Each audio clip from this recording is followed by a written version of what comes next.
Praise be to God. தேவனுக்கு ஸ்தோத்திரம்.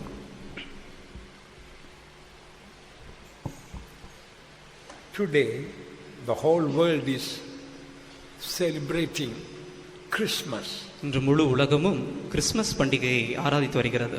ఇప్పుడు సర్వలోకం కూడా క్రిస్మస్ పండుగను ఆచరించున్నది.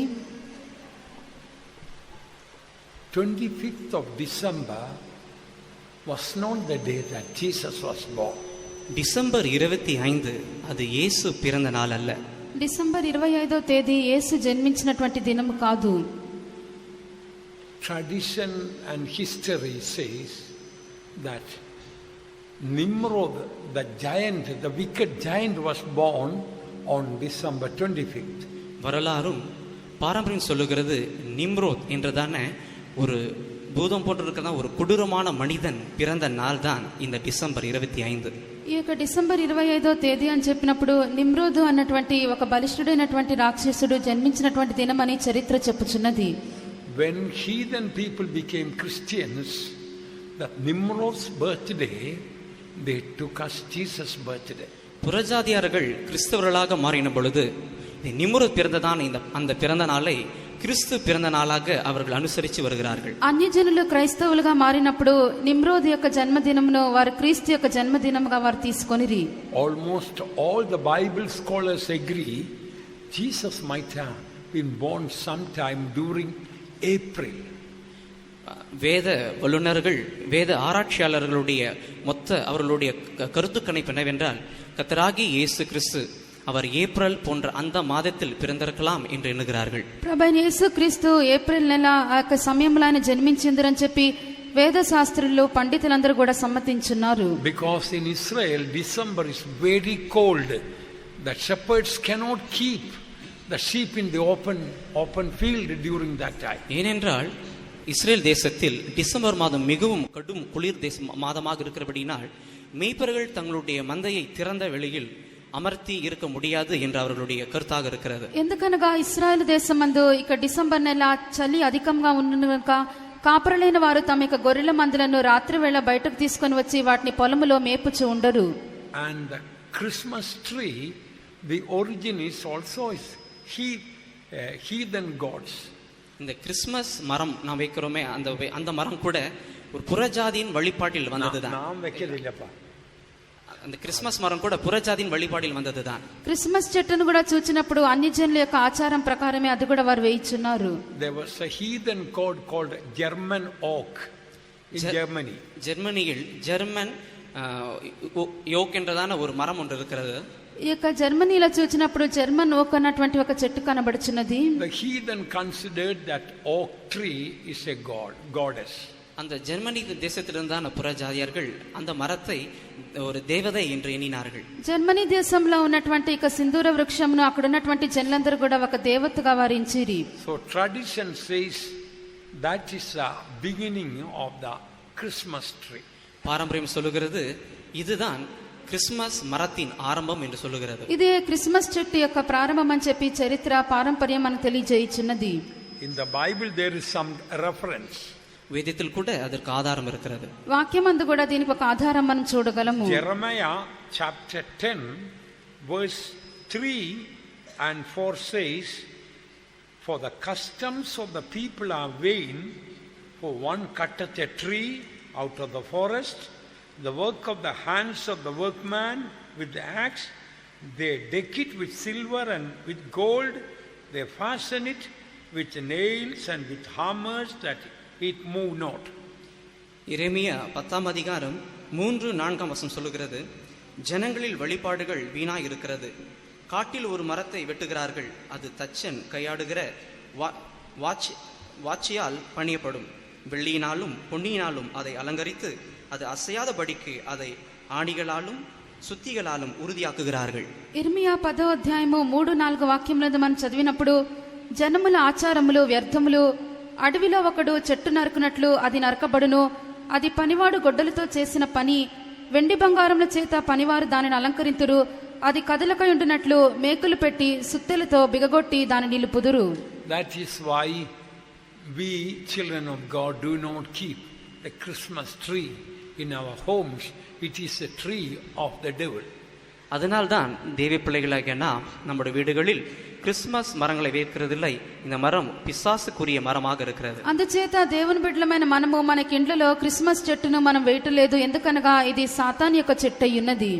The Santa Claus that we see, the beginning also, some of the tradition says it is Santa Claus is Satan.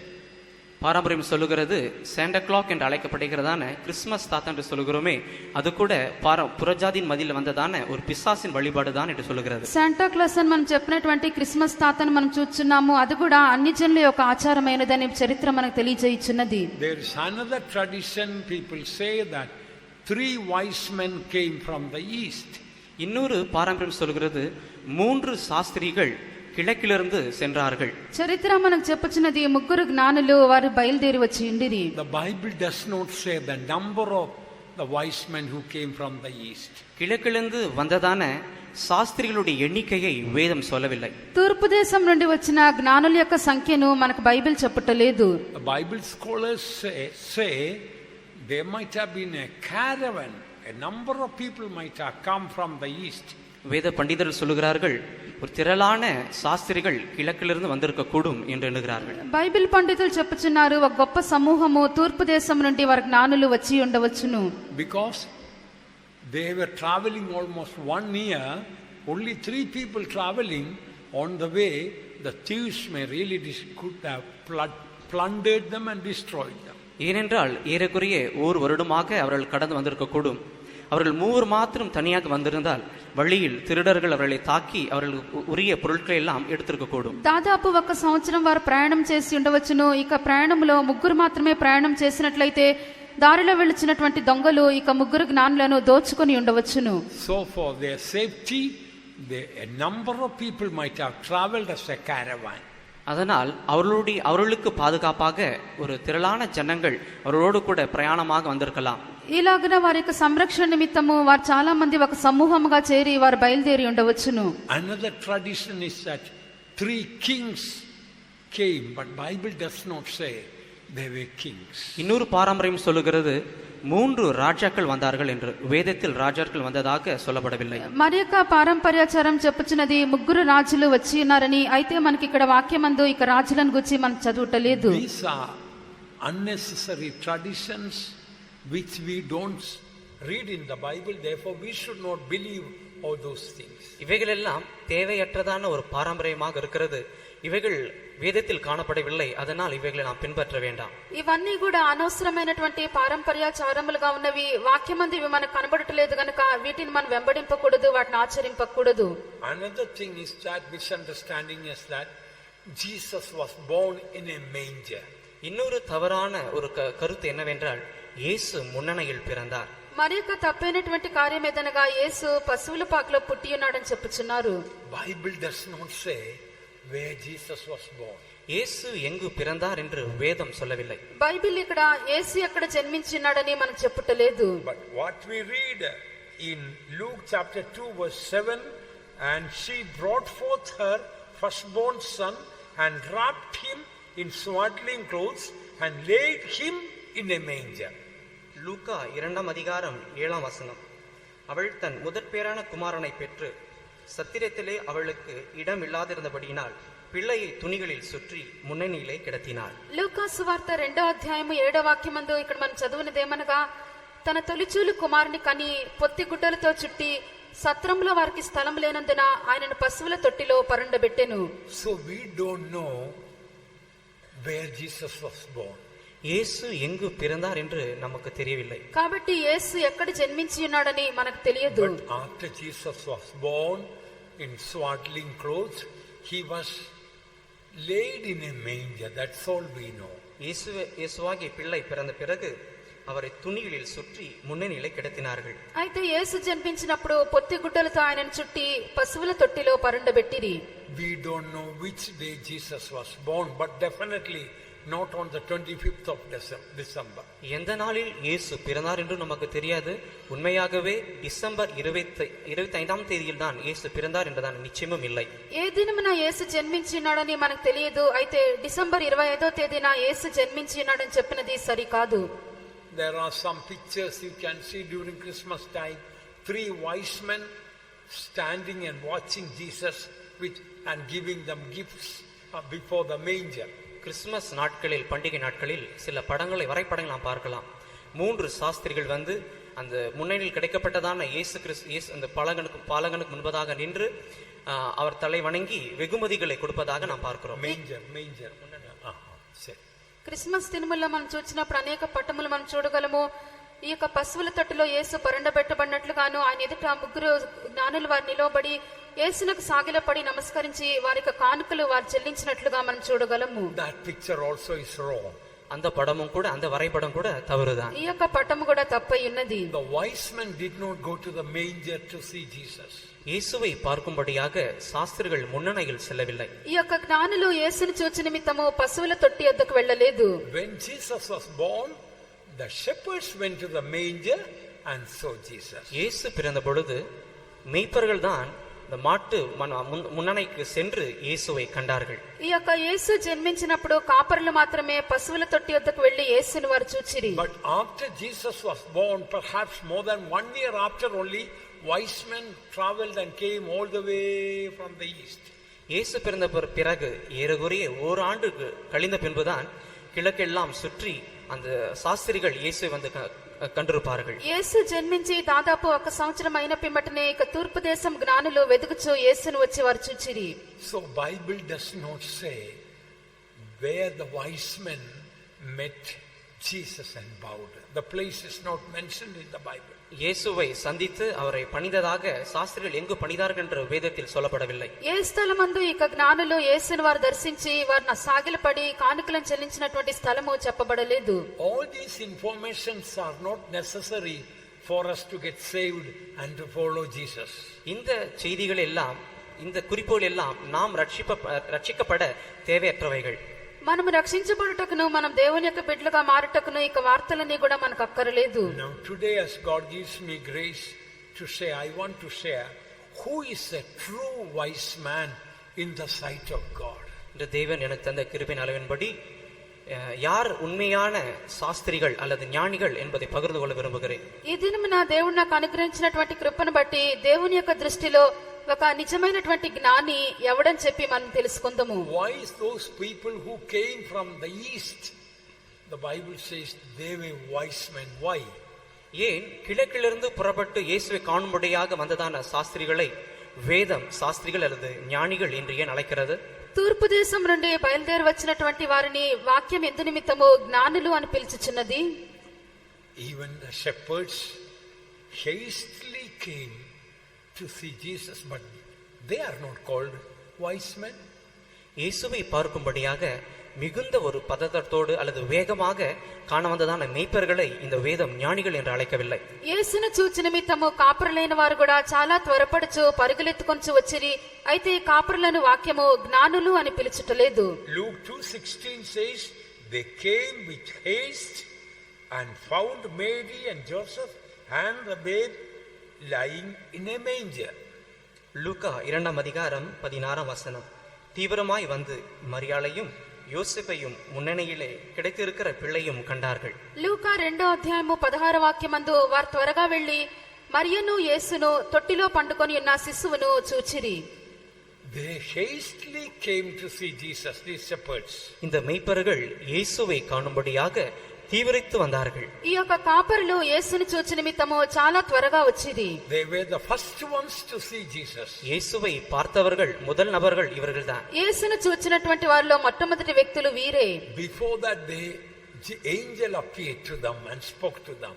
இதற்கு முன்பதாக தேவ தூதன் அவர்களுக்கு வெளிப்பட்டு அவளோடு கூட பேசினார். దీనికి ముందుగా దూత వారికి ప్రత్యక్షమై సువర్తమానమును తెలియజేసెను. And also they heard the multitude of heavenly hosts praising God and singing all their song. அது மாத்திரமல்ல, அந்த தூதனுக்கு பின்பாக திரளான பரம சேனைகள் இறங்கி தேவனை மகிமைப்படுத்தி பாடினதாகவும் நாம் பார்க்கிறோம். పిమ్మట ఆ యొక్క దూతతో కూడా పరలోక సైన్య సమూహం అంతా కూడా ఉండి దేవునికి స్తోత్రం చేసినట్లుగా మనం చదువుచున్నాము. But with all that, the shepherds are not called wise men in the Bible. Why?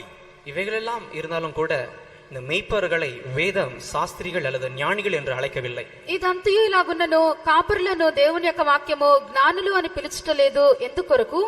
Why the people who came from the east are called wise men in the Bible? கிழக்கிலிருந்து வந்ததான ஜனங்களை மக்களை ஏன் வேதம் ஞானிகள் என்று அழைக்கிறது? తూర్పు దేశం నుండి వచ్చినటువంటి ఆ యొక్క మనుషులను వాక్యం ఎందుకొరకు జ్ఞానులు అని పిలుచుచున్నది? There is one main reason for that. அதற்கு ஒரு முக்கிய காரணம் இருக்கிறது. దానికి ఒక ప్రాముఖ్యమైన కారణం ఉన్నది. When these people from the east, when they came to Jesus, they fell down before Jesus. They worshipped Jesus, which the shepherds didn't do. கிழக்கிலிருந்து வந்ததான இந்த ஜனங்கள் இயேசுவை கண்ட மாத்திரத்தில் அவர்கள் சாஷ்டாங்கமாக விழுந்து அவரை பணிந்து கொண்டார்கள். இந்த மெய்ப்பர்கள் அப்படி செய்யவில்லை.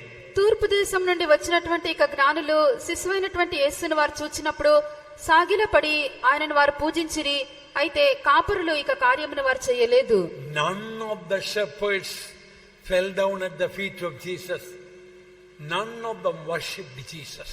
மெய்ப்பனில் ஒருவனும் கூட இயேசுடைய பாதத்தில் சாஷ்டாங்கமாக விழுந்து அவரை பணிந்து கொள்ளவில்லை. కాపరులు ఎవరు కూడా యేసు యొక్క పాదముల యొద్ద సాగిలపడి ఆయనను పూజింపలేదు. So they shepherds, they were not wise men.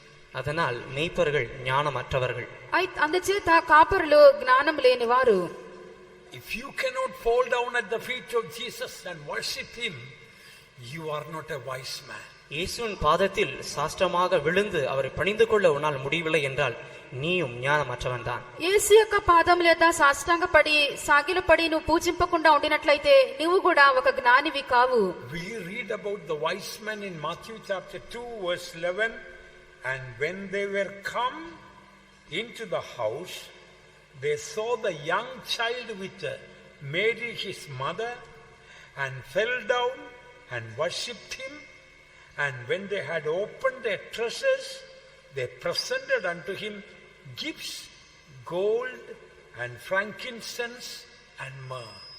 மத்தேயு 2:11 அவர்கள் அந்த வீட்டுக்குள் பிரவேசித்து பிள்ளையையும் அதன் தாயாகிய மரியாளையும் கண்டு சாஷ்டாங்கமாய் விழுந்து அதை பணிந்து கொண்டு தங்கள் பொக்கிஷங்களை திறந்து பொன்னையும் தூப வர்க்கத்தையும் வெள்ளை போலத்தையும் அதற்கு காணிக்கையாக வைத்தார்கள். మత్తయి సువార్త 2:11 వాక్యం నందు వారి ఇంటిలోనికి వచ్చి తల్లి అయిన మరియను ఆ శిశువును చూచి సాగిలపడి ఆయనను పూజించి తమ పెట్టెలు విప్పి బంగారమును సాంబ్రాణిని బోళమును కానుకలుగా ఆయనకు సమర్పించిరి. See here the verse says the wise men came into a house to see Jesus, but the shepherds went to the manger to see Jesus.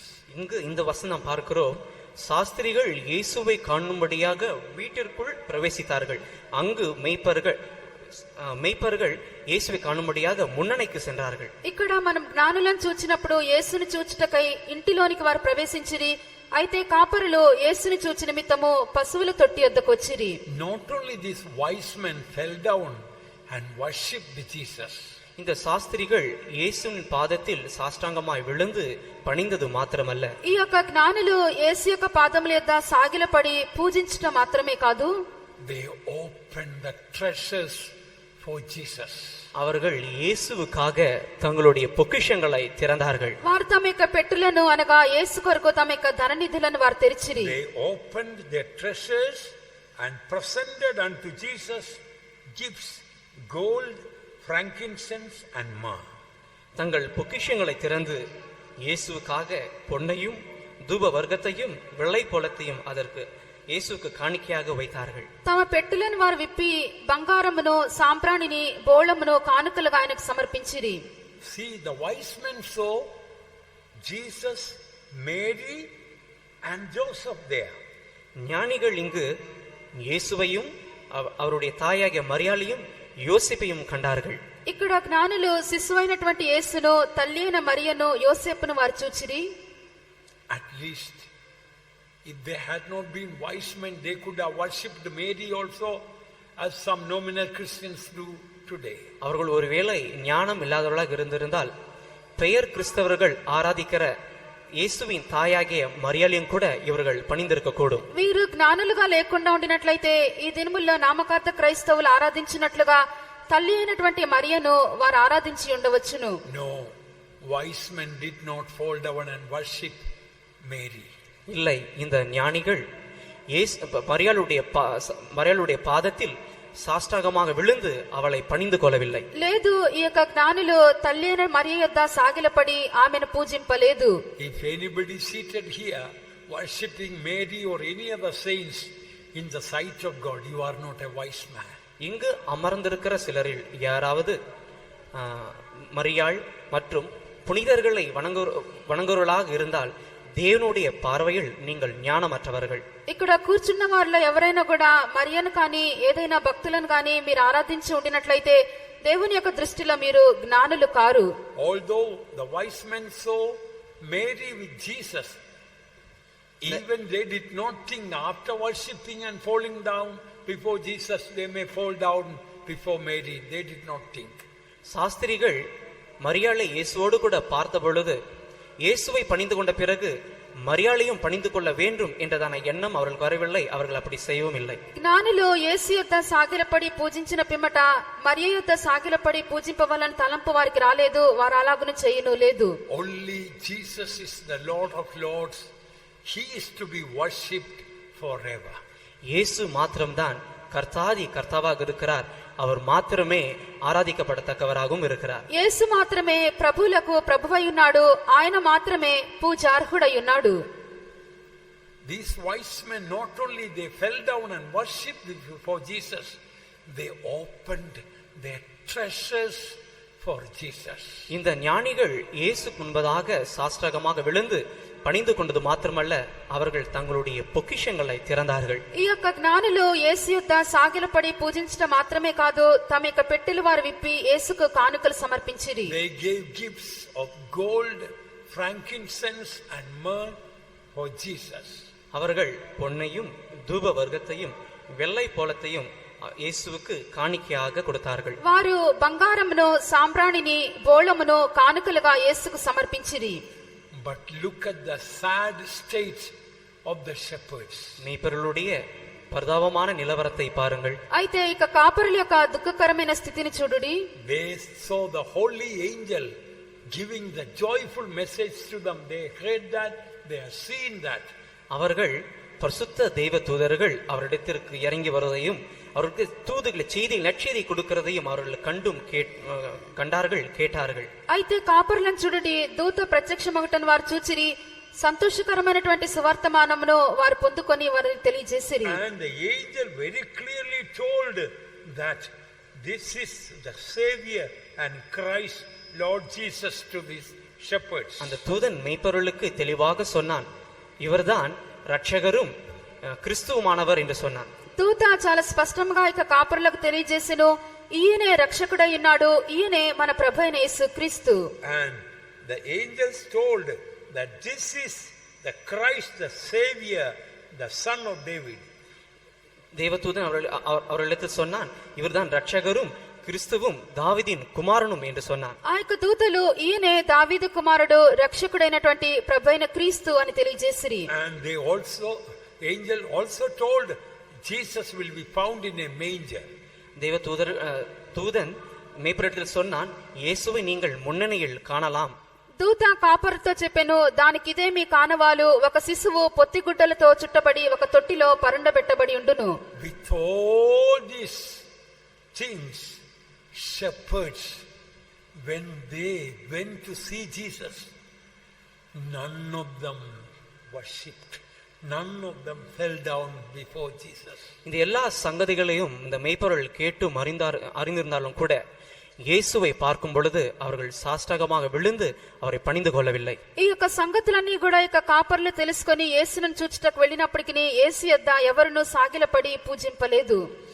And they did not open any treasure to give a small, at least 1 paisa worth of thing. They didn't feel giving to Jesus. ஒரு சிறிய காணிக்கையாக ஒரு பைசா விலை உள்ளதான ஒரு சிறு காணிக்கை கூட கொடுக்கும்படியாக தங்களுடைய பொக்கிஷங்களை இந்த மேய்ப்பர்கள் திறக்கவில்லை. ఈ యొక్క కాపరులు తమ యొక్క పెట్టెలను వారు తెరవలేదు. ఒక పైసా మాత్రమే విలువ గల ఒక కానుకను కూడా చెల్లించుటకు వారు ముందుకు రాలేదు. they could have thought, what a privilege we have to go and worship and fall down before Jesus and give a little offering to Jesus. இயேசுக்கு முன்பதாக பணிந்து சாஷ்டகமாக விழுந்து பணிந்து ஒரு சிறிய காணிக்கை அவர் கொடுப்பது எத்தனை பெரிய பாக்கியம் என்று அவர்கள் எண்ணியிருக்கலாம். యేసు యొక్క వారు సాగిలపడి పూజించి ఒక చిన్న కానుకనైనా యేసునకు ఇచ్చినట్లయితే ఎంత ధన్యత అని చెప్పి ఒకవేళ వారు అనుకొని ఉండవచ్చును. Even if they were very poor people, at least 1 paisa worth of thing they could have brought to Jesus. ஒருவேளை அவர் மிகவும் தரித்திரராக ஏழைகளாக இருந்திருந்தாலும் கூட ஒரு பைசா விலையுள்ளதான ஒரு பொருளையாவது காணிக்கையாக இயேசுக்கு அவர்கள் கொடுத்திருக்கலாம். వారు చాలా నిరుపేదలుగా కనబడుచున్నను ఒక పైసా మాత్రమే విలువ గల ఏదైనా వస్తువును వారు యేసునకు తీసుకుని రావచ్చును. They lost that privilege. அந்த ஸ்லாக்கியத்தை அவர்கள் இழந்து போனார்கள். ఈ యొక్క ధన్యతను వారు పోగొట్టుకొనిరి. Even there are today also Christians like those shepherds. அந்த மேய்ப்பர்கள் போல இருக்கிறதான கிறிஸ்தவர்கள் கூட இன்று உண்டு. కాపరులుగా కనబడుచున్నటువంటి క్రైస్తవులు నేడు కూడా కనబడుచున్నారు. They come to Christ but they don't want to give anything to Jesus. அவர்கள் கிறிஸ்துவண்டை வர வேண்டும் என்று விரும்புகிறார்கள், கிறிஸ்துவண்டை வருகிறார்கள், ஆனால் அவருக்கு திரும்பி தர அவர்களுக்கு மனம் இல்லாமல் இருக்கிறார்கள். క్రీస్తు యొద్దకు వారు వచ్చుచున్నారే గాని క్రీస్తునకు కానుకగా ఏది కూడా వారు ఇచ్చుటలేదు. But the wise men who came from the east, they were heathen.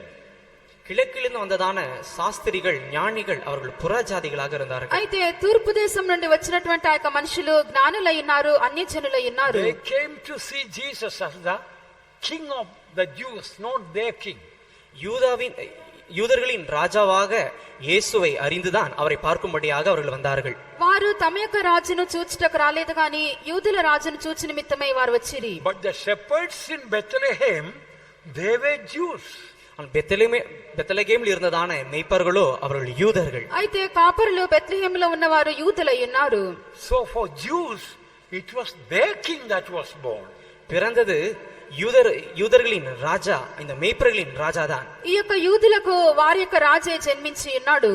But the heathens who came to see Jesus, they gave offering to Jesus.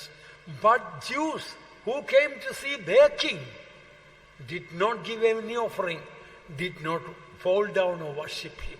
இயேசுவை பார்க்க வந்ததான இந்த கிழக்கில் வந்ததான சாஸ்திரிகள் புறஜாதியார்கள், அவர்கள் இயேசுவை பார்த்து வெகுமதிகளையும் பணிந்து கொண்டார்கள். ஆனால் யூதர்களின் ராஜாவாகிய இந்த மேய்ப்பர்களின் ராஜா கிறிஸ்துவை அவர்கள் இந்த மேய்ப்பர்கள் பார்க்கும் பொழுது அவரை பணிந்து கொள்ளவும் இல்லை, அவருக்கு காணிக்கையும் கொடுக்கவில்லை. తూర్పు దేశం నుండి వచ్చినటువంటి ఇక జ్ఞానులు అన్యజనులై ఉన్నారు. అయినప్పటికీ వారు యూదుల రాజును చూచుటకు వచ్చి సాగిలపడి పూజించి కానుకలు వారు సమర్పించిరి. అయితే ఇక కాపరులు తమ యొక్క రాజు జన్మించినప్పటికీ వారు వచ్చి సాగిలపడి పూజించి ఏ కానుకను వారు అర్పించలేదు. These Jews, the shepherds, they should have fallen down and worshipped Jesus more than the heathen wise men. மேய்ப்பர்களாகிய இந்த யூதர்கள் தங்களுடைய ராஜாவாகிய கிறிஸ்துவை பார்த்த பொழுது அதிகமாக இந்த சாஸ்திரிகள் சாஷ்டாகமாக விழுந்து பணிந்து கொண்டதை பார்க்கிலும் அதிகமாக அவர்கள் சாஷ்டாகமாக விழுந்து அவரை பணிந்து கொண்டிருக்க வேண்டும். యూదులుగా కనబడుచున్నటువంటి ఇక కాపరులు యేసును చూచుటకు వచ్చినప్పుడు అన్యజనులైనటువంటి జ్ఞానులు నమస్కరించి పూజించిన దానికంటేనూ అధికంగా వీరు చేసి ఉండవలెను. I remember the day that first time I saw Jesus. இயேசுவை முதலாவதாக நான் சந்தித்த அந்த நாளை நான் நினைவு கூறுகிறேன். మొట్టమొదటిగా యేసును చూచినటువంటి దినమును నేను జ్ఞాపకం చేసుకొనుచున్నాను.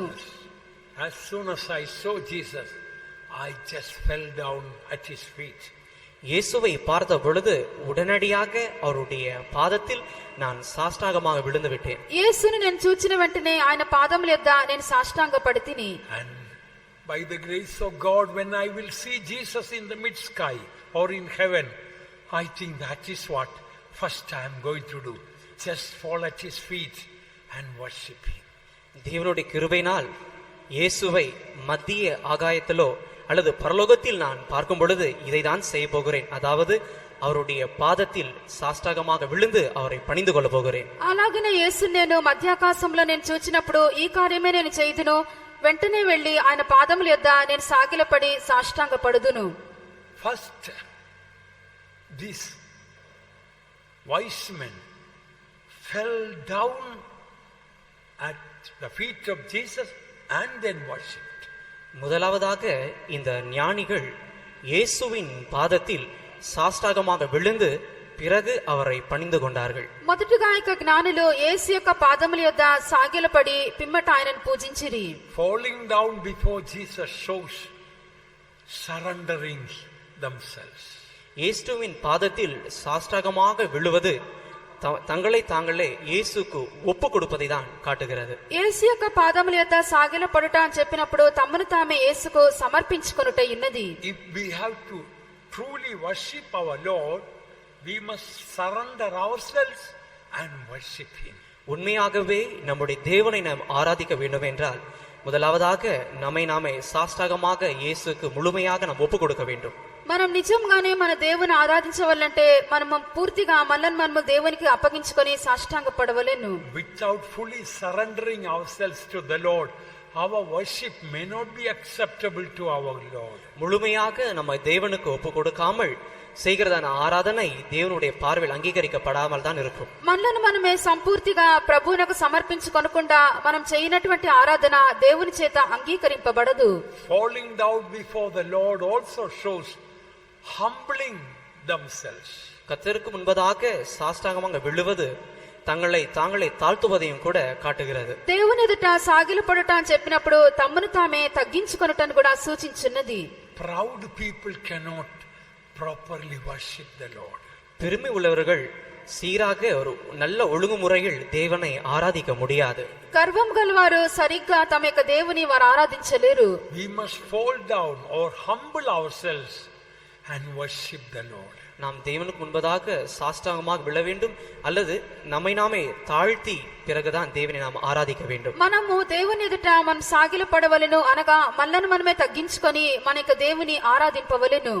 How sad these Jews, having known all this blessed truth that Jesus is Lord, He is Christ, He is the Savior, and the angel told all these things, still they didn't want to worship Him. இயேசுதான் கர்த்தர் ரட்சகர், இவர்தான் தேவனுடைய குமாரன் தான் இந்த சங்கதிகள் எல்லாம் தேவ தூதன் இந்த மெய்ப்பொருளுக்கு சொன்னாலும் கூட இதை செய்யாமல் எவ்வளவு கனவீனமாக மதியினராக இருந்தார்கள் பாருங்கள். இந்த மெய்ப்பொருள் దేవుని యొక్క దూత యొక్క కాపరులతో యేసు రక్షకుడై ఉన్నాడు, ఆయనే దావీదు కుమారుడు, ఆయనే ప్రభువైన క్రీస్తు అని తెలియజేసినప్పటికీ ఇక కాపరులు యేసు ఎదుట సాగిలపడి పూజింపకుండా ఉండు నిమిత్తము ఎంత బుద్ధిహీనులుగా ఉండిరి.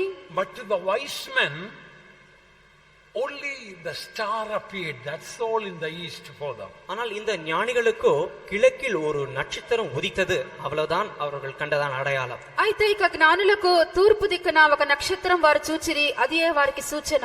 They did not see any angel. அவர்கள் எந்த விதமான தேவ தூதனை சந்திக்கவில்லை. వారు ఏ దూతను కూడా చూడలేదు. They did not hear the multitude of heavenly angels singing and praising God. பரம தேவ தூதரின் சேனைகள் கீழே இறங்கி பாடல்களை பாடுவதையும் தேவனை துதிப்பதையும் இந்த ஞானிகள் கேட்கவில்லை. పరలోక సైన్య సమూహం అంతా కూడా దేవునికి పాడుచు స్తోత్రం చేయుటను ఇక జ్ఞానులు చూడలేదు.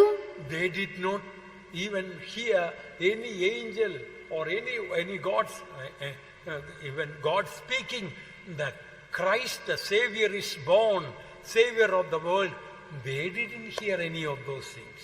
கிறிஸ்து என்னும் இரட்சகரும் உலகத்தை இரட்சகருமாக கிறிஸ்து பிறந்திருக்கிறார் என்று தேவ தூதனோ தேவன் சொல்வதாகவோ இந்த ஞானிகள் சாஸ்திரிகள் கேட்கவில்லை. నేడు మనకు రక్షకుడు సర్వలోక రక్షకుడైన క్రీస్తు మన కొరకు పుట్టి ఉన్నాడు అన్నటువంటి సువర్తమానమును దేవుడు గాని దూతలు గాని చెప్పుటను ఇక జ్ఞానులు వినలేదు. In spite of that, these wise men were willing to fall down and worship and open their treasures for Jesus, which none of the shepherds did. இப்படி இருக்கும் பொழுது இந்த சாஸ்திரிகள் இயேசுவை பார்த்த பொழுது சாஷ்டாகமாக விழுந்து பணிந்து கொண்டு தங்கள் உள்ளதான பொக்கிஷங்களை திறந்து மெய்ப்பர்கள் செய்யாததை இவர்கள் காணிக்கையாக கொடுத்தது இவர்கள் செய்த மெய்ப்பர்கள் செய்யாததை இவர்கள் செய்தார்கள். అయితే జ్ఞానులు యేసును చూచినప్పుడు సాగిలపడి ఆయనను పూజించి తమ యొక్క పెట్టెలు విప్పి కానుకలు సమర్పించిరి, ఇది కాపరులు చేయలేదు. When we read in the Bible, so many people came to Jesus only to receive some blessing. They didn't want to give anything to Jesus. வேதாகமத்தில் நாம் பார்க்கிறோம், அநேகர் இயேசுவை சந்தித்து பார்க்கும்படியாக வந்தார்கள். இவர்கள் எல்லாம் தேவனிடத்தில் ஆசீர்வாதத்தை பெறும்படியாக தான் வந்தார்கள், கொடுக்கும்படியாக யாரும் வரவில்லை. మనం ఇక్కడ వాక్యమందు అనేక మనుషులను గురించి మనం చూడగలము. వారు యేసు యొద్దకు వచ్చిరి కేవలము ఆశీర్వాదం పొందు నిమిత్తమే వచ్చి ఉన్నారు గాని యేసునకు ఏదైనా సమర్పింపవలనని వారు రాలేదు. Once 5,000 men came to hear Jesus, to receive his blessing, but only one lad gave 5 loaves and 2 fishes to Jesus. ஒரு சமயத்தில் இயேசு கிறிஸ்துவிடத்தில் ஆசீர்வாதத்தை பெறும்படியாக, ஆசீர்வாதங்களை கேட்கும்படியாக 5,000 பேர் கூடி வந்தார்கள். அவர்களில் ஒரு சிறுவன் மாத்திரம்தான் 5 அப்பத்தையும் 2 மீனையும் இயேசுக்கு கொடுத்தான். ఒక సందర్భంలో యేసు యొద్దకు 5,000 మంది ఆశీర్వాదం పొందు నిమిత్తం వచ్చిరి. అయితే ఆ 5,000 మందిలో ఒక చిన్న బాలుడు మాత్రమే యేసునకు 5 రొట్టెలు 2 చేపలు మాత్రం ఇచ్చెను. So many men and women came to Jesus to receive healing, blessing, peace.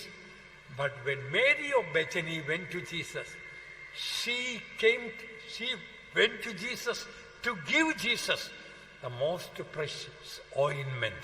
எத்தனையோ ஆண்கள், பெண்கள், ஸ்திரீகள் எல்லாம் இயேசுவிடத்திலிருந்து ஆசீர்வாதத்தையும் சமாதானத்தையும் சுகத்தையும் பெறும்படியாக வந்தார்கள். ஆனால் பெத்தேனியா ஊராகிய மரியாளோ இயேசுக்கு கொடுக்கும்படியாக அவள் வந்தாள்.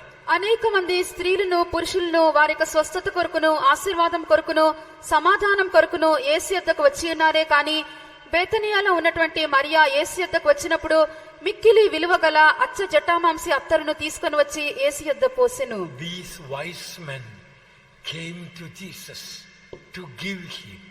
இந்த ஞானிகள் இயேசுக்கு கொடுக்கும்படியாக தான் இயேசுவை பார்க்கும்படியாக வந்தார்கள். ఈ యొక్క జ్ఞానులు యేసునకు సమర్పింపవల్లనే వారు యేసు యొద్దకు వచ్చిరి. Gold is a type of spirit. பொன் ஒரு விதமான ஆவியை காட்டுகிறது. It is a type of our spirit. அந்த பொன்னானது நம்முடைய ஆவிக்கு நிழலாட்டமாக இருக்கிறது. బంగారం అనగా అది మన యొక్క ఆత్మకు సాదృశ్యంగా ఉన్నది. Frankincense is a type of our soul. தூப வர்க்கம் நம்முடைய ஆத்மாவுக்கு நிழலாட்டமாக இருக்கிறது. సాంబ్రాణి మన యొక్క ప్రాణమునకు సూచనగా ఉన్నది. And myrrh is a type of our body. வெள்ளை போலம் நம்முடைய சரீரத்துக்கு ஒப்பாக இருக்கிறது. బోళము మన యొక్క శరీరమునకు సాదృశ్యంగా ఉన్నది. So giving gold, frankincense and myrrh shows surrendering to Jesus, spirit, soul and body.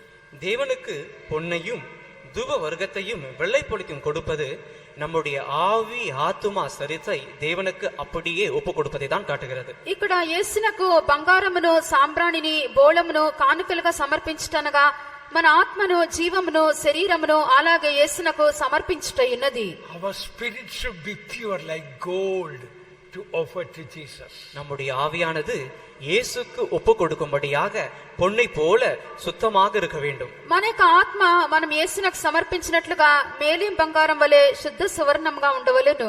Frankincense is the incense which always in the presence of God, that incense goes up, typifying prayer and praise.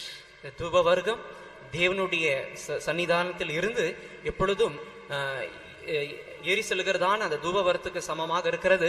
இது எப்பொழுதும் நாம் நம்முடைய ஜெபத்தையும் தேவனோடு இருக்கிறதான விண்ணப்பத்தையும் காட்டுகிறது. prayer and praise. దేవునుடைய நம்முடைய జపத்தையும் துதியும் ఇది కాட்டுகிறது. సాంబ్రాణి అని చెప్పినప్పుడు అది ఒక ధూప ద్రవ్యం వలె కనబడుచున్నది. అది మనం ఎల్లప్పుడు కూడా ధూపం వేయటకు, ఆ ధూపం పైకి లేచుటకు సూచనగా ఉన్నది. ఇది మన యొక్క ప్రార్థనకు, మన యొక్క స్తోత్రంనకు సూచన ఉన్నది. From our soul always prayer and praise should ascend into heaven. நம்முடைய ஆத்மாவிலிருந்து எப்பொழுதும் துதியும் ஜெபமும் பரத்துக்கு ஏறி சென்று கொண்டே இருக்க வேண்டும். మన యొక్క ప్రాణము నుండి ఎల్లప్పుడు కూడా ప్రార్థనయు స్తోత్రమును పరలోకమునకు ఆరోపించబడుచు ఉండవలెను. Myrrh is a type of our body. வெள்ளை போலம் நம்முடைய శరీరத்திற்கு ஒப்பாக இருக்கிறது. బోళము మన యొక్క శరీరమునకు సాదృశ్యముగా ఉన్నది. Myrrh is a bitter stuff. வெள்ளை போலம் என்பது ஒரு கசப்பு நிறைந்த ஒரு உலகம் தான். బోళము అని చెప్పినప్పుడు bitter stuff, ஒரு கசப்பான ஒரு பொருள் தான். బోళం అనగా చేదైన వస్తువు ఉన్నది. that bitter stuff shows sufferings. இந்த கசப்பான இந்த பொருள் பாடுகளை காட்டுகிறது. ఈ చేదైనటువంటి వస్తువు శ్రమలను సూచించున్నది. Our body should be surrendered to suffer and serve the Lord. நம்முடைய சரீரமானது தேவனுக்காக பாடுபட ஊழியம் செய்ய ஒப்படைக்கப்பட வேண்டும். మన యొక్క శరీరము దేవుని కొరకు శ్రమ పడుటకును, ఆయనకు సేవ చేయుటకును అప్పగింపవలెను. So we, like the wise men, we should worship the Lord offering our spirit, soul and body. இந்த ஞானிகளை போல நாமும் கூட நம்முடைய ஆவி ஆத்துமா சரீரத்தை ஒப்பு கொடுத்து దేవుని நாம் ఆరాధిక வேண்டும். ఈ యొక్క జ్ఞానుల వలె మనము కూడా మన ఆత్మ జీవము శరీరమును మనం సమర్పించి ప్రభువును ఆరాధింపవలెను. Offering gold, frankincense and myrrh also shows acknowledging Jesus as king and priest and prophet. பொன்னையும் தூபவர்க்கத்தையும் வெள்ளைப்பொலித்தையும் தேவனுக்கு கொடுப்பது இயேசுவை ராஜாவாகவும் ஆசாரியராகவும் and the prophet. தீர்க்கதரிசியாகவும் அறிந்து கொள்வதை காட்டுகிறது. ఇక్కడ బంగారము సాంబ్రాణిని బోళమును సమర్పించటనగా యేసును మనము రాజుగాను యాజకునిగాను ప్రవక్తగాను మనం అంగీకరించుట ఉన్నది. Gold stands for king. பொன் ராஜாவுக்கு நிழலாட்டமாக இருக்கிறது. బంగారము రాజునకు సాదృశ్యముగా ఉన్నది. Normally kings go and give tribute as gold to the king of kings. ராஜாக்கள் தான் ராஜாதி ராஜாவுக்கு தங்களுடைய பொன்னை வெகுமதியாக கொடுக்கும்படியாக செல்வார்கள். సాధారణంగా రాజులే తమ పైనటువంటి రాజులకు రాజునకు బంగారమును వారు పన్నుగా చెల్లించెదరు. Frankincense, that priest offers as incense going up. தூபவர்க்கத்தை ஆசாரியன் தான் பரத்துக்கு தேவனுக்கு செலுத்தும்படியாக அவன் தூபவர்க்கத்தை அவன் தூபம் காட்டுவான். సాంబ్రాణి అనగా ఒక యాజకుడు దేవునికి ధూపం వేయి నిమిత్తం ఉపయోగించున్నాడు. Frankincense shows priest or high priest. தூபவர்க்கம் ஆசாரியன் அல்லது பிரதான ஆசாரனை காட்டுகிறது. సాంబ్రాణి అనగా యాజకుడు లేక ప్రధాన యాజకుని సూచించున్నది. And myrrh, as I told you, is bitter. வெள்ளைப்போளம் நான் ஏற்கனவே சொன்னது போல இது கசப்பு நிறைந்த ஒரு பொருள். ముందుగానే చెప్పినట్లుగా బోళము చేదుగా ఉండును. It stands for Jesus as the prophet. இது இயேசு தீர்க்கதரிசிக்கு நிழலாட்டமாக இருக்கிறது. ఇది యేసు ఒక ప్రవక్తగా ఉన్నాడు అంటకు సూచనగా ఉన్నది. We read in the Bible the prophetic ministry, unlike other ministries, it's a ministry of suffering like Jeremiah and other saints had gone through. மற்ற இடத்தில் நாம் வேதாந்தத்தில் பார்க்கிறோம், மற்ற ஊழியங்களை பார்க்கலும் தீர்க்க தரிசன ஊழியம்தான் பாடுகள் போன்றதான வழியாக செல்லக்கூடும். எரேமியா போன்றதான தீர்க்கதரிசிகளை நாம் அப்படிதான் நாம் பார்க்கிறோம். ఇతర సేవల కంటే కూడా ఈ ప్రవక్త యొక్క సేవను చూచినప్పుడు అనేక శ్రమలతో కూడా నిండిన సేవ ఉన్నది. ఉదాహరణకు మనము ఇర్మియాను హెచ్కేలు అటువంటి ప్రవక్తలను మనం చూడగలము. So offering gold, silver, gold, frankincense and myrrh shows at surrendering our spirit, soul and body and accepting Christ our king and our priest and prophet. பொன்னையும் தூபவர்க்கத்தையும் வெள்ளைப்போளத்தையும் காணிக்கா கொடுப்பது என்பதை காட்டும் பொழுது இந்த நம்முடைய ஆவி ஆத்துமா சரீரமும் மற்றும் கிறிஸ்துவை ராஜாவாகவும் பிரதான ஆசாரியராகவும் மற்றும் தீர்க்கதரிசியாகவும் நாம் அறிந்து கொள்வதை காட்டுகிறது. ఇక్కడ బంగారమును సాంబ్రాణిని బోళమును కానుకలుగా సమర్పించటనగా మనక ఆత్మ జీవ శరీరములను మన ప్రభువునకు సమర్పించటైనది. మరియు యేసుక్రీస్తును మనము రాజుగాను యాజకునిగాను ప్రవక్తగాను మనం అంగీకరించుటకు సూచనగా ఉన్నది. Listen, those who gave to Jesus, they were called the wise men. கேளுங்கள், இயேசுவுக்கு கொடுத்தவர்கள் தான் ஞானிகள் என்று அழைக்கப்படுகிறார்கள். వినుడి, యేసునకు ఎవరైతే ఇచ్చినారో వారే జ్ఞానులు అని పిలువబడుచున్నారు. The shepherds did not give anything to Jesus. They are not called wise men. இயேசுவுக்கு மெய்ப்பர்கள் ஒன்றும் கொடுக்கவில்லை, இவர்களை வேதம் ஞானிகள் என்றும் அழைக்கவில்லை. కాపరులు యేసునకు ఏది కూడా సమర్పించలేదు, వాక్యం వీరిని జ్ఞానులు అని పిలుచుటలేదు. Those who gave to Jesus are called wise men, but the rich man who thought to keep everything to himself, Bible says, is called a fool. இயேசுவுக்கு கொடுக்கும்படியாக முன் வந்தவர்களை வேதம் ஞானிகள் என்று அழைக்கிறது. ஒரு ஐஸ்வர்யவான் இருந்தான், அவன் மற்றவர்களுக்கு கொடுக்காமல் தனக்கு உண்டான எல்லா பொக்கிஷங்களையும் தனக்காக வைத்துக் கொள்ள வேண்டும் என்று எண்ணினவனை வேதம் மதியீனனே அல்லது மூடனே என்றுதான் அழைக்கிறது. యేసునకు ఎవరైతే సమర్పించి ఉన్నారో వారిని వాక్యము జ్ఞానులు అని పిలుచుచున్నది. అయితే ఒక ధనవంతుడున్నాడు, యేసునకు ఏది కూడా సమర్పించలేదు, అందుచేత వాక్యం అతన్ని వెర్రివాడు అని పిలుచుచున్నది. Beloved ones, are you like the rich man, fools, or are you like the men came from the east, wise? நீங்கள் ஐஸ்வர்யவானை போல மதீனனாக அல்லது மூடனாக இருக்க போகிறீர்களா, அல்லது கிழக்கில் வந்ததான இயேசுக்கு கொடுத்ததான ஞానిகளை పోల இருக்க పోகிறீர்களா? మీరు ఆ యొక్క ధనవంతుడిగా కనబడుచున్నటువంటి వెర్రివాని వలె బుద్ధిహీనులుగా ఉండగోరుచున్నారా, లేక తూర్పు దేశం నుండి వచ్చిన జ్ఞానుల వలె మీరు కనబడగోరుచున్నారా? At least some of you might have heard about John Rockefeller in New York. நியூயார்க்கில் இருந்ததான ஜான் ராக் ஃபெல்லரை பத்தி உங்களில் இருக்கிற சிலர் கேட்டு அறிந்திருக்கலாம். న్యూయార్క్ లో ఉన్నటువంటి జాన్ రాక్ ఫెల్లర్ ను గురించి మీరు విని ఉండవచ్చును. He was a multi-millionaire. அவன் மிகவும் பெரிய கோடீஸ்வரனாக இருந்தான். అతడు చాలా గొప్ప కోటీశ్వరుడై ఉన్నాడు. He from all over America, he had the biggest oil company. அவன் அமெரிக்கா முழுவதிலும் அவன் பெரிய எண்ணெய் தொழில் செய்கிறதான பெரிய கம்பெனி அவனுக்கு சொந்தமாக இருந்தது. అమెరికా దేశంలో అతనికి ఒక గొప్ప ఆయిల్ కంపెనీ ఉన్నది. He with cutthroat methods, stingy methods, he collected money so much. குறுக்கு வழியாக பிறகு கொடுக்காத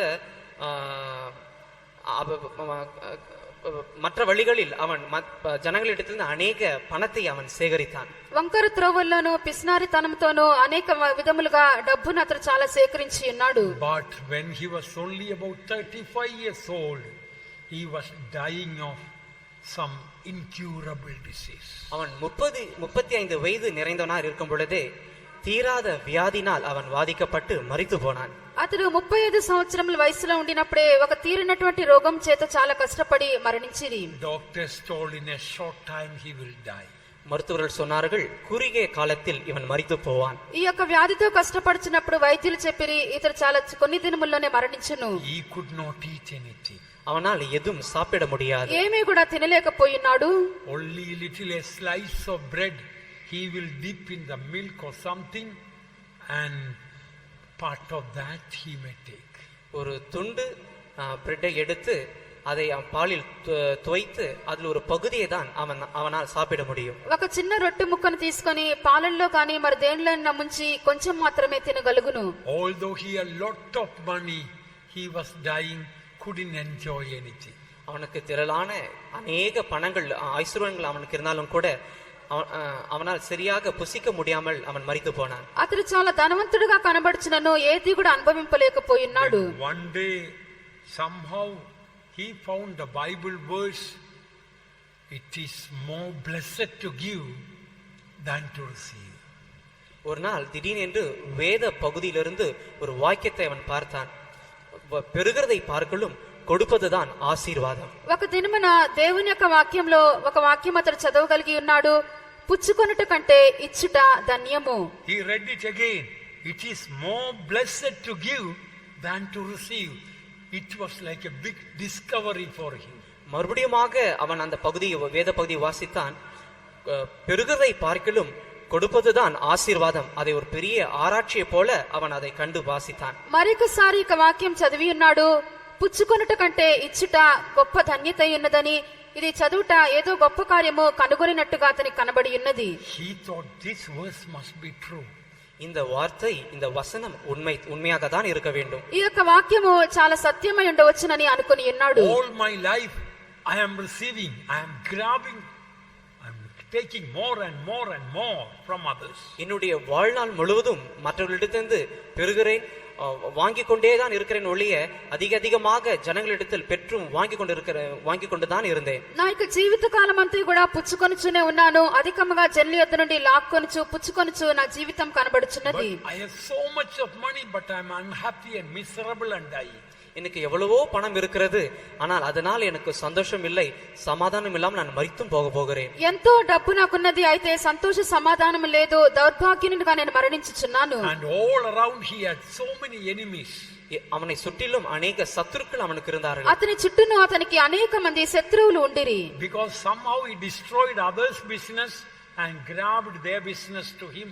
ஏனென்றால் எப்படியோ அவன் மற்றவர்களுடைய தொழிலை அழித்து அந்த தொழிலை தனக்கு சொந்தமாக ஆக்கி கொண்டான். ఎందుకనగా அவனுடைய மற்றவருடைய வியாபாரத்தை அழித்து அந்த வியாபாரத்தை தனக்கு சொந்தமாக ஆக்கி கொண்டான். ఇతరుల యొక్క వ్యాపారం అంతా కూడా పాడు చేసి తన వైపునకు ఆ యొక్క డబ్బంతా కూడా లాక్కొని ఉన్నాడు. So many businessmen lost business because of John Rockefeller. John Rockefeller இவன் மூலமாக அநேக வியாபாரிகள் தங்களுடைய வியாபாரத்தை இழந்திருக்கிறார்கள். జాన్ రాక్ ఫెల్లర్ ద్వారా అనేక మంది వ్యాపారస్తులు తమ యొక్క వ్యాపారమునే పాడు చేసుకొని ఉన్నారు. So he had so many enemies. அதனால் அவனுக்கு அநேக சத்துருக்கள் இருந்தார்கள். ఇందును బట్టి అతనికి అనేక మంది శత్రువులు ఉండిరి. He read again that Bible verse, it is more blessed to give than to receive. மறுபடியுமாக அந்த வேத வாக்கியத்தை அவன் வாசித்தான். பெறுகிறதை பார்க்கலும் கொடுப்பதுதான் ஆசீர்வாதம். మరలా కూడా ఈ వాక్యం చదివి ఉన్నాడు. పుచ్చుకొనుట కంటే ఇచ్చుట ధన్యము. You know what he did? அவன் என்ன செய்தான் என்று தெரியுமா? అతడు ఏం చేసి ఉన్నాడో తెలియనా? He took so much lots of the American dollars in the car. அவன் தன்னுடைய காரில் நிரம்ப அவனுடைய அமெரிக்க டாலர் பணத்தை அவன் எடுத்துக்கொண்டான். అతడు తన యొక్క కారు నిండుగా చాలా కట్లు అమెరికా డాలర్లను తీసుకొని ఉన్నాడు. And in the streets of New York he started distributing the money to the poor. அவன் நியூயார்க் தெருவில் இருக்கிறதான ஏழைகளுக்கு அந்த பணத்தை அவன் கொடுத்து கொண்டே சென்றான். న్యూయార్క్ వీధుల్లో ఉన్నటువంటి జనులందరికీ కూడా ఈ డబ్బును పంచిపెట్టుచు ఉండెను. There is a prestigious place in New York called Manhattan. Almost the whole Manhattan was owned by Mr. Rockefeller. Manhattan என்றதான நியூயார்க்கில் இருக்கிறதான ஒரு தகுதி உள்ளதான ஒரு இடம் இருக்கிறது. அந்த இடம் முழுவதுமே இந்த ஜான் ராக்ஃபெல்லர் தனக்கு சொந்தமாக மாற்றிக்கொண்டார். న్యూయార్క్ లో మెన్హాటన్ అనేటువంటి ఒక ప్రాముఖ్యమైన స్థలం ఉన్నది. ఇక జాన్ రాక్ఫెల్లర్ ఆ యొక్క స్థలం అంతా కూడా తన కొరకే సంపాదించుకొని ఉన్నాడు. Mr. Rockefeller donated a major part of that Manhattan to United Nations. Today the United Nations headquarters is in Manhattan, donated by Rockefeller. John Rockefeller தனக்கு சொந்தமாக இருந்ததான இந்த மன்ஹாட்டனின் பெரும் பாகமான இடத்தை யுஎன்ஓக்கு தானமாக கொடுத்தார். அதன் நிமித்தமாக இன்று அமெரிக்காவில் காணப்படுகிறதான யுஎன்ஓவின் தலைநகரமாக இந்த மன்ஹாட்டன் விளங்குகிறது. ఇక మెన్హాటన్ లో ఉన్నటువంటి ఒక పెద్ద భాగమును కూడా ఇక మిస్టర్ జాన్ ఫెటర్ గారు వారికి ఇచ్చి ఉన్నారు. ఇక ఐక్యరాజ్య సమితి వారికి చెందినటువంటి ఇక దేశం నాకు గొప్ప భాగంగా ఇచ్చిరి. ఇప్పుడు ఆ యొక్క స్థలమే వారికి కేంద్ర స్థానంగా కనబడుచున్నది. And he started giving for orphanages, hospitals and medical facilities, education. He started giving and giving and giving. The more he gave, the happier he became. அவன் பள்ளிக்கூடங்கள், அனாதை ஆசிரமங்கள், மருத்துவமனைகள் போன்ற இடங்களுக்கு அவன் கொடுக்க ஆரம்பித்தான். விதமாக வெகுமதியாக அவன் அநேகம் கொடுக்க அவன் அநேக ஆசீர்வாதங்களையும் அவன் பெற்றான். He became happier. அவன் அதிக சந்தோஷம் உள்ளவனாக மாறினான். అతడు ఇక స్థలమును అనేక వైద్యశాలలకు, పాఠశాలకు, కళాశాలకు, అనాథాశ్రయంలకు ఇచ్చి ఉన్నాడు. ఎంతగా ఇచ్చటకు ఆరంభించి ఉన్నాడో అంతగా సంతోషముగా మారి ఉన్నాడు. And the man who was dying of cancer, God healed him. He lived another 51 years. புற்றுநோயினால் மரிக்க போகிறதாக இருந்த அந்த மனிதனை அதன் பிறகு அவன் 51 ஆண்டுகள் வாழும்படியாக தேவன் அவனுக்கு அருளினார். క్యాన్సర్ వ్యాధి చేత కష్టపడుచున్నటువంటి ఇక వ్యక్తిని దేవుడు స్వస్థపరిచినాడు. దాన్ని బట్టి ఇంకను 51 సంవత్సరంలో అతడు జీవింపగలిగి ఉన్నాడు. The man who was going to die when he was 35, he died only when he was 86 years old. 31 வயதில் மரிக்க வேண்டியதாக இருந்த இவன் அவன் தன்னுடைய 86 வயதில் தான் மரித்து போனான். 35 సంవత్సరంలోనే మరణించవలసినటువంటి ఈయన తన యొక్క 86 సంవత్సరమందు మరణించిరి. When he died, he had no enemies. All became friends. அவன் மரிக்கும் பொழுது அவனுக்கு சத்துருக்கள் ஒருவரும் இல்லை. அனைவருமே அவனுக்கு சிநேகிதனாக மாறினார்கள். ఆయన మరణించినప్పుడు ఆయనకు శత్రువులే లేరు. అందరూ కూడా ఆయనకు మిత్రులుగా మారిరి. And his son Nelson Rockefeller became the vice president of America a few years ago. அவருடைய மகன் தான் நெல்சன் ராக்ஃபெல்லர் அமெரிக்காவுடைய துணை ஜனாதிபதியாக மாறினார். ఆయన కుమారుడైనటువంటి నెల్సన్ రాక్ఫెల్లర్ అమెరికా దేశం యొక్క ఉపరాష్ట్రపతిగా ఆయన మారి ఉన్నాడు. All this revelation came to Rockefeller when he knew it is more blessed to give than to receive the words of Jesus. இந்த வெளிப்பாடு ஜான் ராக்ஃபெல்லருக்கு கிடைத்தது அவன் வாசித்த அந்த வேத வாக்கியம் தான். பெறுகிறதை பார்க்கலும் கொடுப்பது ஆசீர்வாదம். ఈ యొక్క ఆశీర్వాదం అంతా కూడా ఇక జాన్ రాక్ఫెల్లర్ కు దొరికినది ఇక వాక్యమును బట్టి పుచ్చుకొనుట కంటే ఇచ్చుట మరి ధన్యమై ఉన్నది. Wise men opened the treasures for Jesus. இந்த ஞானிகள் இயேசுக்கு கொடுக்கும்படியாக தங்களுடைய பொக்கிஷங்களை திறந்தார்கள். జ్ఞానులు యేసుకు సమర్పించిన నిమిత్తము తమ యొక్క పెట్టెలను వారు తెరిచిరి. There is a great blessing that wise men received, which we don't see shepherds receiving. ஞானிகள் பெற்றதான ஆசீர்வாதத்தை இந்த மேய்ப்பர்கள் பெற்றதாக இந்த வேதாங்கமத்தை நாம் பார்க்கவில்லை. జ్ఞానులు పొందినటువంటి ఆశీర్వాదమును కాపరులు పొందినట్లుగా మనం ఇక్కడ వాక్యంలో చదవటలేదు. When the wise men were going to see Jesus, Herod commanded, you must, after seeing Jesus, you must come and tell me, see me. That was the command by Herod. இயேசுவை பார்க்கும்படியாக ஞானிகள் சென்ற பொழுது அதற்கு முன்பதாக ஏரோது இந்த ஞானிகளிடத்தில் சொல்லியிருந்தான், நீங்கள் இயேசுவை கண்ட பின்பு என்னிடத்தில் வந்து சொல்ல வேண்டும் என்று ஒரு கட்டளையாக இந்த ஞானிகளிடத்தில் ஏரோது அரசன் சொல்லியிருந்தான். ఈ యొక్క జ్ఞానులు యేసుని చూచుటకు వెళ్ళుచున్నటువంటి వేళ రాజైనటువంటి హేరోదు వారితో ఇలాగ ఆజ్ఞాపించి ఉన్నాడు, ఆ యొక్క శిశువును మీరు చూచి అతని గూర్చి జాగ్రత్తగా తెలుసుకొని వర్తమానము నా యొద్దకు తీసుకొని రండని ఆజ్ఞాపించెను. Herod is a type of Satan. ஏரோது பிசாசுக்கு நிழலாட்டமாக இருக்கிறார். హేరోదు అపవాదికి సాదృశ్యముగా ఉన్నాడు. So Herod or Satan demanded the wise men that they should come back and see Herod again. ஏரோதாகிய பிசாசு இந்த ஞானிகளிடத்தில் சொல்லியிருந்தான், நீங்கள் திரும்பவும் வரும்பொழுது என்னை வந்து நீங்கள் பார்க்க வேண்டும். హేరోదైనటువంటి అపవాది జ్ఞానులతో చెప్పి ఉన్నాడు, మీరు వెళ్లి ఆయనను చూచి తిరిగి వచ్చే వేళ మీరు నన్ను చూడవలెను. But after the wise men fell at the feet of Jesus and worshipped and offered all these gifts to Jesus, the wise men did not go to see Herod. இயேசுடைய பாதத்தில் சாஷ்டாகமாக விழுந்து அவரை பணிந்து கொண்டு இந்த காணிக்கைகள் எல்லாம் இயேசுக்கு கொடுத்த பிறகு இந்த ஞானிகள் ஏரோதை மறுபடியுமாக பார்க்கும்படியாக அவர்கள் செல்லவில்லை. జ్ఞానులు యేసు యొక్క పాదముల యొద్ద సాగిలపడి ఆయనను పూజించి తమ యొక్క కానుకలు సమర్పించిన పిమ్మట హేరోదును చూచి నిమిత్తం వారు వెళ్ళలేదు గాని వేరొక దిక్కునకు వారు వెళ్ళిపోయిరి. And we read in the 12th verse, Matthew 2:12, and being warned of God in a dream that they should not return to Herod, they departed into their own country another way. மத்தேயு 2ஆம் அதிகாரம் 12ஆம் வசனம் பார்க்க, பின்பும் அவர்கள் ஏரோதினிடத்திற்கு திரும்பி போக வேண்டாம் என்று சொப்பனத்தில் தேவனால் எச்சரிக்கப்பட்டு వేరు వழிయాய் தங்கள் దేశத்திற்கு திரும்பி పోనాர்கள். మత్తయి సువార్త 2వ అధ్యాయము 12వ వాక్యమందు తరువాత హేరోదునొద్దకు వెళ్ళవద్దని స్వప్నమందు దేవుని చేత బోధింపబడిన వారై వారు మరియొక మార్గమున తమ దేశమునకు తిరిగి వెళ్ళిరి. Dear child of God, what is the lesson we learn from this? அருமையான தேவனுடைய பிள்ளையே, இதிலிருந்து நாம் கற்றுக்கொள்கிறதான போதனை என்ன? ప్రియమైన దేవుని బిడ్డ, దీని నుండి మనం నేర్చుకున్నటువంటి పాఠమేమి? Once you come to Jesus and surrender your life and worship and offer your treasure, Herod, the devil, has nothing to do with you.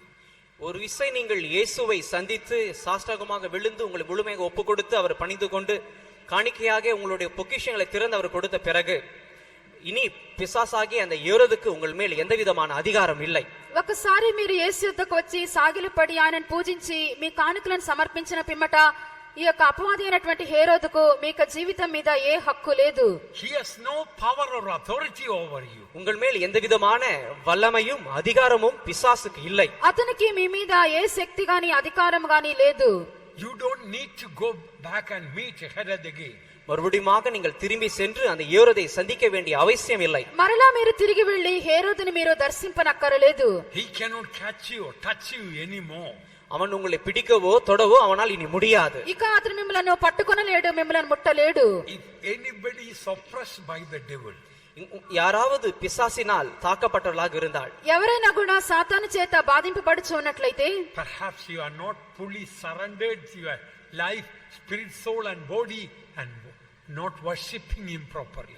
ஒருவேளை நீங்கள் உங்களுடைய ஆவி ஆத்மா சரீரத்தை முழுமையாக தேவனுக்கு ஒப்பு கொடுக்காமல் தேவனை ஒழுங்காக ஆராதிக்காமல் இருந்திருக்கலாம். ఒకవేళ మీరు మీ యొక్క ప్రాణాత్మ శరీరములను దేవునికి సంపూర్తిగా సమర్పించి ఆయనను ఆరాధించుకొనకుండా మీరు ఉండవచ్చును. Today, like that wise man, why don't you surrender your spirit, soul and body and worship him in the beauty of Jesus? இன்று நாம் அந்த ஞானிகளைப் போல நம்முடைய ஆவி ஆத்மா சரீரத்தை கொடுத்து ஏன் இயேசுனுடைய பாதத்தில் நாம் அவரை பணிந்து கொண்டு அவரை ஆராதிக்க கூடாது? ఎందుకొరకు మనము కూడా జ్ఞానుల వలె మన యొక్క ప్రాణాత్మ శరీరములను సమర్పించి యేసు యొక్క సౌందర్యమును బట్టి ఆయనను ఆరాధింపకూడదు?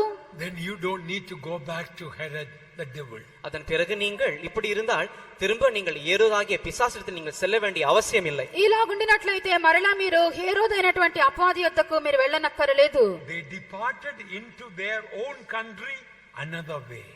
அவர்கள் வேறு வழியாய் தங்கள் தேசத்திற்கு திரும்பி போனார்கள். వారు మరియొక మార్గమున తమ దేశమునకు తిరిగి వెళ్ళిరి. Listen, after you meet Jesus and surrender your life, you don't go in the old way. You go in another way, a new way, a living way, a heavenly way. நீங்கள் இயேசுவை சந்தித்த பிறகு நீங்கள் வந்ததான அதே வழியாக நீங்கள் திரும்பி செல்ல வேண்டிய அவசியம் இல்லை. வேறு வழியாய் உங்களுடைய இடத்திற்கு நீங்கள் செல்லலாம். அதாவது புதிய வழியும் జీవనుల వழியும் పరలోకத்தின் వழியுமாக அந்த వழி இருக்கிறது. యేసుని మీరు దర్శించిన పిమ్మట మీరు వచ్చినటువంటి మార్గమందు మీరు తిరిగి వెళ్ళనక్కరలేదు. మరియొక మార్గంన మీరు వెళ్ళవచ్చును. ఆ యొక్క మార్గమే నూతనమైనది, జీవము గలది, పరలోక మార్గమై ఉన్నది. Once you meet Jesus, you don't go in the old way.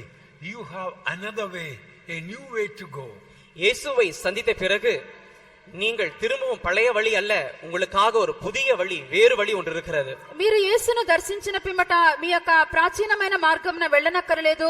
మీ కొరకు ఒక నూతనమైన మార్గం ఉంచబడి ఉన్నది. And in that new way you go to your own country, heaven. அந்த புதிய வழியில் உங்களுடைய சொந்த தேசமாகிய పరలోకத்துக்கு நீங்கள் செல்லலாம். ఈ యొక్క నూతనమైన మార్గమందు మీ యొక్క స్వదేశమైన పరలోకమునకు మీరు వెళ్ళగలరు. World is not our own country. We are strangers and pilgrims here. இந்த உலகம் நமக்கு சொந்த தேசம் அல்ல. இந்த உலகத்தில் நாம் அந்நியர்களும் పరదేశిகளுமாக நாம் இருக்கிறோம். ఈ యొక్క లోకము మనకు స్వదేశం కాదు. ఈ లోకమందు మనము పరదేశులమును, యాత్రికులమై ఉన్నాము. We are on the way to our own country, heaven. நம்முடைய சொந்த தேசமாகிய பரலோகத்தின் வழியில் தான் நாம் இருக்கிறோம். మనకు స్వదేశమైన పరలోకమునకు వెళ్ళు మార్గంలో మనం ఉన్నాము. In our old way we cannot reach heaven. நம்முடைய பழைய வழியில் பரலோகத்துக்கு நம்மால் சேர முடியாது. మన యొక్క పాత మార్గమందు పరలోకమునకు మనం చేరలేము. The wise men after meeting Jesus, they went another way to their own country. இந்த ஞானிகள் இயேசுவை சந்தித்த பிறகு வேறு வழியாக தான் தங்களுடைய தேசத்தை சென்றடைந்தார்கள். ఈ యొక్క జ్ఞానులు యేసుని దర్శించిన పిమ్మట మరి యొక్క మార్గమున తమ యొక్క దేశమునకు తిరిగి వెళ్ళిరి. If we have to reach our own country, beloved ones, don't go in the old way, the old life. There is a living way, a new way Jesus opened for us. நம்முடைய பரத்துக்கு நாம் செல்ல வேண்டும் என்றால் பழைய வழி அல்ல, இயேசு கிறிஸ்து திறந்ததான புதிதும் జీవనமான వழியில் நாம் செல்ல வேண்டும். పరలోకమునకు వెళ్ళవాలంటే మన యొక్క పాత మార్గమందు కాదు గాని యేసు మనకు ఉంచిన నూతనమైన జీవము గల మార్గమందు మనం ప్రయాణం చేయవలెను. It is more blessed to give than to receive. நாம் பெறுகிறதை பார்க்கலும் கொடுப்பதுதான் அதிக ஆசீர்வாதம். పుచ్చుకొనుట కంటే ఇచ్చుట ధన్యము. Father gave everything including his son for us. பிதாவாகிய தேவன் தனக்கு உண்டான யாவற்றையும் தன்னுடைய ஒரே பேரான குமாரனையும் கூட நமக்காக அவர் கொடுத்து விட்டார். తండ్రి అయిన దేవుడు తనకున్నటువంటి సమస్తమును తన కుమారునితో సహా మనకు అనుగ్రహించి ఉన్నాడు. Jesus gave everything for us including his last drop of blood. இயேசு கிறிஸ்து தனக்கு உண்டான யாவற்றையும் அவரில் இருந்ததான கடைசி சொட்டு ரத்தத்தையும் கூட அவர் நமக்காக கொடுத்து விட்டார். యేసు క్రీస్తు కూడా తనకున్నటువంటి సమస్తమును తన చివరి రక్త బొట్టుతో సహా మనకిచ్చి ఉన్నాడు. Today do you want to be a shepherd or to be the wise man? நீங்கள் இன்று మేపనాగా இருக்க పోகிறீர்களா அல்லது ஞானியாக இருக்க விரும்புகிறீர்களா? ఈ దినమున మీరు కాపరిగా ఉండగోరుచున్నారా లేక ఆ జ్ఞాని వలె ఉండగోరుచున్నారా? Those shepherds did not do any good to Jesus. இந்த மேய்ப்பர்கள் இயேசுக்கு எந்த விதமான நன்மையை செய்யவில்லை. ఈ కాపరులు యేసునకు ఏ మేలు చేయలేదు.